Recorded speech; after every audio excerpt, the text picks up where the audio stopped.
Welcome to our Sports Pad, your weekly half-hour look at Sooner sports from our perspective. I'm Josh Kopelman. And I'm Rachel Sanchi. Coming up on Sports Pad, both Sooner basketball teams get trapped in a cyclone this weekend. Plus, we have Bedlam Wrestling, baseball series opener, and we have a look inside at the OU cheerleaders.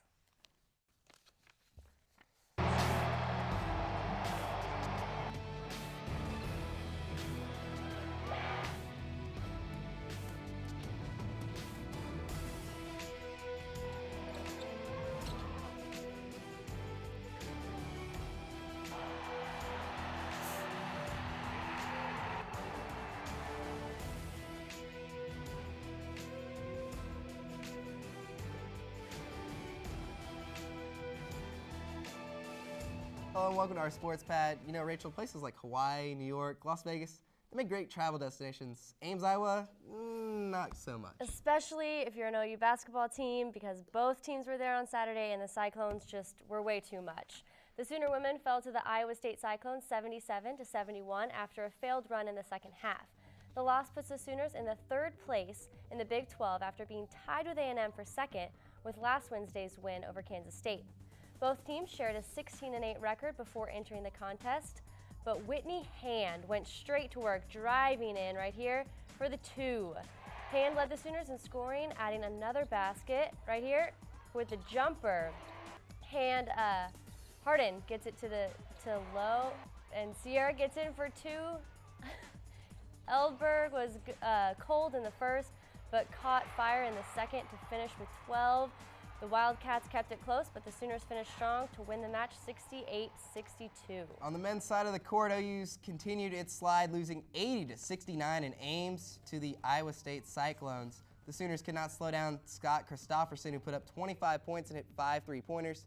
But a Tuesday night Red River rivalry game at the Lloyd Noble Center wasn't any better for OU, with Jacobin Brown and the Longhorns visiting Norman. First half, Cam Clark knocking down the jumper. 11 of his 13 points came in the first half. Sooners up 5 at the break. Second half, things begin to fall apart. Turnover, story of the game. Sam Groom gets his pocket picked. Julian Lewis takes it in for the layup. Later in the game, 12 minutes to go, second half. Horns up 8. Jacobin Brown, 19 points in the game, including that 3-pointer. They gave the Horns an 8-point lead. Now, this is what really put the game away. 11 of OU's 13 turnovers in the second half. Alley-oop right there. Texas wins 69-58.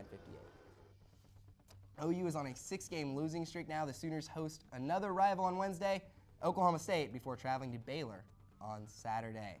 Coming up on Sports Pad, baseball season is underway. And Bedlam hits wrestling.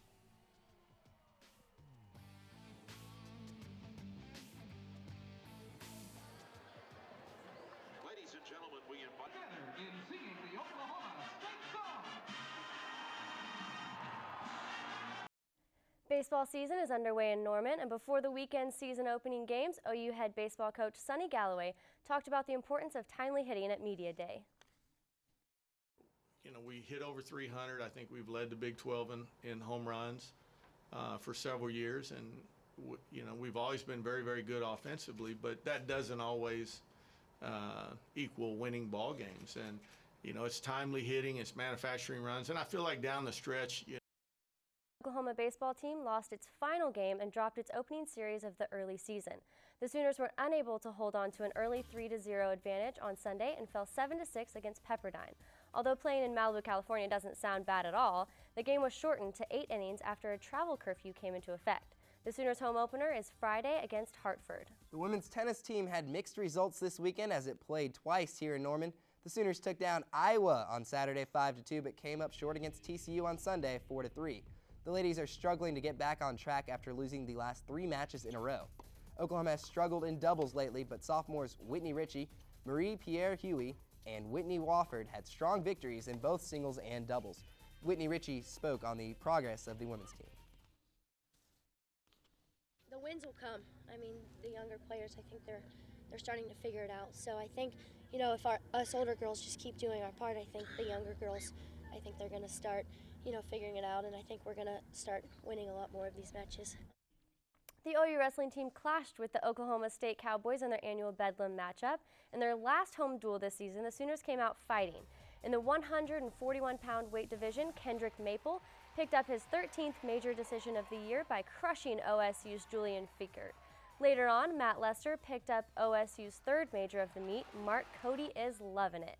But after all 10 matches on the night, both teams were tied at 18 points each, and in a heartbreaker, OSU was awarded the victory in Bedlam based on bonus point criteria earned throughout the duel. Happy with the way that they wrestled, not even close to satisfied with the outcome. Keep focusing on getting better in the next month. Like we have a month till the NCAA tournament. I think big things are going to happen. Both Sooner golf teams were in action last week, with the men placing second by only 3 strokes with a team total of 862 at the Oak Hills Invitational in San Antonio. Meanwhile, the Sooner women struggled in California, placing 13th out of 15th at the Northrop Grumman Challenge with a total score of 931. This week, the men compete in the Puerto Rico Classic, while the women play in the Central District Invitational. OU track and field is finishing up a long indoor season. Tia Brooks leads the pack by hitting an Olympic mark early in the season. She shares the secret behind her success. Like you said, people don't think of track as a team sport, but when you're working hard for people other than yourself, it makes you want to push that much harder because you know you have other people depending on you. So yeah, like during the season, it's individual, like different meets and stuff, because we all go to different meets depending on the competition for every different event. But like when it comes to conference and nationals, it's about the team. And the team will be at conference Saturday in College Station in hopes of grabbing a Big 12 title. The number 3 women's gymnastic team headed to Missouri last Friday to take on the Tigers. The Lady Sooners defeated 16th ranked Mizzou, winning all 4 events. Megan Ferguson and Erica Brewer both finished with a 9.95 on beam, while Sarah Stone finished with the same score on vault. OU will be back at home this Friday to take on Michigan and Texas Women's University. The number 4 Oklahoma softball team drops their first game of the season to 23rd ranked Georgia Tech Friday, 1-0. The Sooners defeated Virginia Tech 10-0 during their first matchup of the ACC Big 12 SEC Challenge before the loss to the Yellow Jackets. The 2 games scheduled against number 2 Alabama and Auburn on Saturday were canceled due to rain. Stick around for more Sports Pad. You see them at all the games. After the break, OSU will go behind the scenes of the OU cheer squad.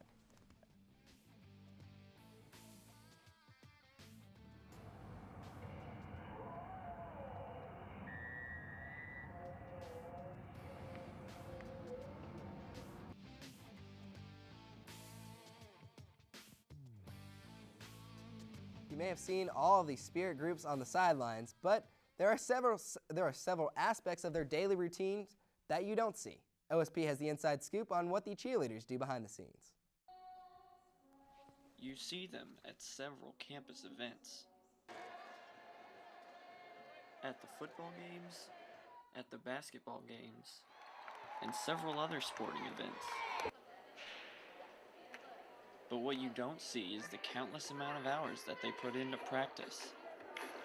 3-hour practices in the mornings, and a lot of people spend 2, 3, 4 days a week practicing extra in the evenings at local cheer gyms. A lot of us are in the weight room just doing extra workouts, trying to get into better shape so that we can perform better on the sidelines.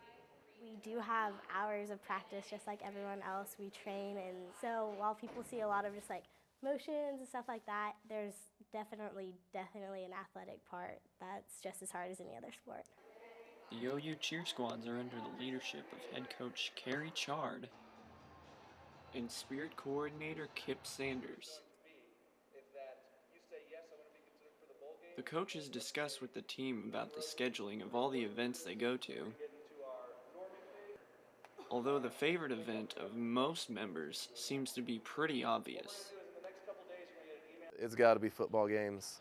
There's nothing quite like being out there in front of 85,000+ people, and just doing what we love to do. Definitely the football games. When I was in high school, I love football. I played football. That was my whole life. And then I kind of couldn't really play in college, and this gives me the opportunity to be on the sidelines and be involved in the game the way I was in high school. My favorite part would definitely be football game days, just the energy and being around the crowd and stuff, and football is definitely the funnest to cheer at. We get told a lot that we're not a real sport, but I think it's not like as hard as being a football player, but that's like differences in people. Like I could never be a football player, but I don't think the football players could ever be cheerleaders, so there's difficulty in everything. They will often be near the many other spirit groups that OU has. I feel like we're with POM for a lot. We practice at the same time as POM, and we're with Roughnecks at the games. They're standing right by us at the basketball games, and I feel like we're with mascots a lot at the games. They're kind of interacting with us. Though most of the cheerleaders will agree that one spirit group is closer to them than any other. Both Pommy and Cheer are pretty close. We travel together. We do all of our appearances mostly together. So we're a pretty close team. All like spirit is pretty close. Pom and Cheer, though, are the closest out of everybody. Majority of the people on the team are the girls, so, you know, we all girls stick together. One of the most important jobs is to keep the crowd excited. But how are they able to do so when the game is no longer fun to watch? The fans, they've already left at halftime, and we're sitting there, and it's the beginning of the fourth quarter, and you know, nobody's yelling with us, and it's just kind of us by ourselves. Those get hard, and you ask yourself, you're like, man, if I was a fan, would I still be yelling? You're like, but you know, that's what it takes, and it's a time commitment, but it's definitely worth it. Our job is to keep up the spirit, so we just keep our spirits high, so the crowd spirits are high, and we can really get the crowd to react still and cheer on their Sooners. Well, it honestly makes you just like want to cheer that much harder because you like almost feel like maybe if I cheer harder, they'll start winning. So while it's like obviously disappointing when we're like behind, it just makes you really want to keep encouraging them and help out as much as you can. Football may be their favorite event, but they all enjoy different aspects of the experience. My favorite thing in cheer is stunting, definitely. Like whenever our guys throw us up in the air. I like basket tosses too, whenever we do like the big flips in the air. I like the just teamwork and practices. Like I love all the members of my team. Everyone's so helpful. All the girls are so nice to you, and they just like try to help you and like give you tips and pointers from their experience. And so that's what I really love about it. My best experience would be cheering Bedlam every year. All of my friends go to OSU, and I like to show them how much better we are. That was rough this year. It was hard. But I still enjoyed cheering on the sidelines and representing my Sooners. I'm so proud. The cheerleaders will be back on the sideline for Bedlam and the rest of the season next year, but you can still catch them at several sporting events this semester, including in just a few months when OU football holds its annual red and white game. It's OU everything. You know, it's Sooner Magic. You can catch the spirit groups next at the women's basketball game tomorrow against Texas A&M. Coming up, we'll hear from a Sooner track star. Plus, Blake Griffin is flying high in Los Angeles. And this is our sports pad.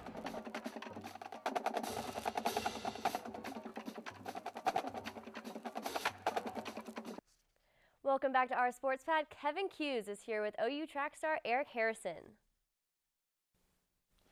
Thanks, guys. I'm joined by OU track distance runner Eric Harasyn. Eric, thanks for joining us tonight. Yeah, no problem. Awesome. Now, you, alongside George Alex and Frazier Legeese, ran a mile in under 4 minutes, and you came in at 3:58.99. Can you explain for all the non-runners out there how hard it is to run a mile in under 4 minutes? Well, basically, on your typical outdoor track, it's 60 seconds per lap, so it's pretty quick. Is that and that's full speed all the time? Like no breaks? Yeah. Yep, full speed the whole time. Awesome. And you've actually done it more than once, too, haven't you? Yeah, this is my second time in the last 3 years. What about even in high school? Did you ever do it in high school? No, not even close. Can you describe your training process going in to track seasons? Because most people don't know there's actually 3 track seasons. There's indoor, outdoor, and cross country. That's correct. So how do you train for all 3? Well, first we start off with our cross country season, so we like to get a really large base in, which we like to call base. Just running a lot of slow miles, and we start that 2 weeks after our track season, so we pretty much get 2 weeks off for the whole year. The rest of the time we're running. Wow, that is intense. Now, you hold 2 program records. One is in distance medley, the other one is in the 4x800 relay. What does owning those records mean to you? I guess it's pretty cool. It just shows how our program's really advanced over the last few years, and I guess it just shows our advancement. All right. And what are your expectations this weekend? You guys are going to go to College Station for the Big 12 Indoor Championships. What expectations do you have for you and your team? I guess my expectations individually is just to score as many points as possible. My main event's the mile, so I'd like to get as high as place as possible in that, and I really think our team can do well. Are you feeling an under 4-minute mile coming again? I don't know. It could happen. Oh. Last year, you redshirted for the outdoor season. What are your expectations for that season, for the outdoor season? Well, first it's making it to nationals. We got to get our trial time, and then the Olympic trials are this year. So I'd like to get a qualifying mark and run the Olympic trials and see how well I can do against the country's best. All right. And what is the main difference between running indoor and outdoor? Indoor track is on a 200-meter bank track. It's banked because the turns are so tight, and it's indoors. Outdoor track is on a quarter-mile track, and it's no bank, just a flat track. Now the question everybody wants to know, when you're running outdoors, does your hair weigh you down? I mean, do you have to cut it for outdoor season? It does, especially in this windy Oklahoma. Alrighty, Eric, thanks for coming with us, and back to you guys over at the desk. Well, thank you, Kevin. And now to another Kevin Durant. Last night, the Thunder went into overtime. Kevin Durant put on a show in Oklahoma City against Denver. Durantula in the fourth, down by 2, and he runs it in, slams it, goes into overtime. Durant picks it off and takes it back. There he goes down, and he's going to make an easy layup, just lobs it right in there. Durant set a career record, scoring 51 points in one game, scoring 31 in the second half.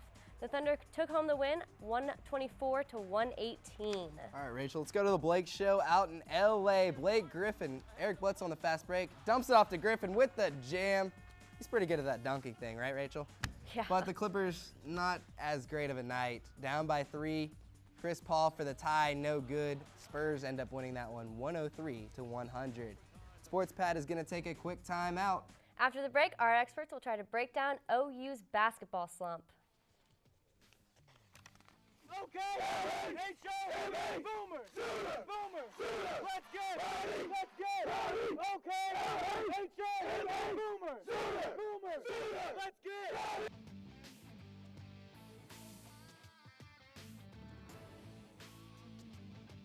Welcome back to our Sports Pad. We're now joined with Matthew Fresquez and Kevin Kues. Back to talk some basketball, guys. OU is now on a 6-game losing streak. What's your take on this? What can they do to fix this? I mean, they got to hold on to the ball. They turn over the ball way too much. It's consistent, and if you can just hold on to the ball, you're going to get better shots and you're going to get those possessions. That's where you have to start right there. Well, OU had 2 turnovers in the first half against Texas, then 11 in the second half, total of 13. Yeah, Kevin, you know, it's kind of weird because I think we were a little blinded by the 9-0 start. You know, you play really good against Missouri, you beat Arkansas, but don't forget, this is a rebuilding process. It's a rebuilding year. So it's going to take time. It's not an instant turnaround like, you know, everyone would hope for. It's not a miracle. They're not going to make the tournament. So get some more players in next year. Everyone comes back. Next year will be the year. Yeah, I agree. I mean, it's his first year. There's going to be growing pains. They're going to have to build it up. So I think that we can expect it to be better in a couple of years, in a while. The schedule does get easier down the stretch as you go on, which brings us Wednesday's game is Bedlam for OU. Do you guys think OU can win it? Or? I don't know. They have to start shooting better. Then there's a lot they have to do. And when you're riding this kind of losing streak, the momentum's not on your side. It's really hard to get up from that. I don't think they pull this one out. I think Oklahoma State wins this again, even though it's a very winnable game for OU. I mean, especially after losing to the worst team. I mean, that's pretty hard. They're not playing very good. OU did lose to Texas Tech a couple weeks ago. That was in Lubbock, though. Yeah. At home's always a different story. I mean, if you watch OSU's last game, Keaton Page had 40 points. Markel Martin's playing really good. But OU is always a different team at home, and they do have a legitimate shot. Don't turn the ball over, like Matthew said. You know, play up front on Keaton Page. Don't let him get shots off because he is only like 5'4".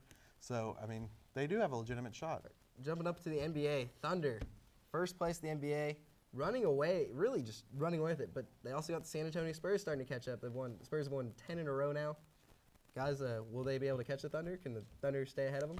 I think the Thunder have a great shot of staying ahead. Even last night's game against the Nuggets that we just saw, the overtime victory, it's a great win. It shows they can come back. They were down 5 points with 40 seconds left. I mean, how can you assume that they Yeah. won't? All right. Yes or no question? Yes or no answer? No, they're not going to catch them. No, they're not going to catch them. Thunder's too Thunder. good. Thunder's Thunder too going to good. win the West. All right, Thunder's you heard it winning the here first West. from Matthew Fresquez. Young team. They're doing Guys, well. that's Thunder all. up. You guys, thanks for joining us tonight. That's all the time we have for now. You can catch our next show Monday on OUTV, same time, same place. I'm Rachel Sanchi. That's Josh Kopelman. And on behalf of our entire student team here on Our Sports Pad, good night. See y'all next week.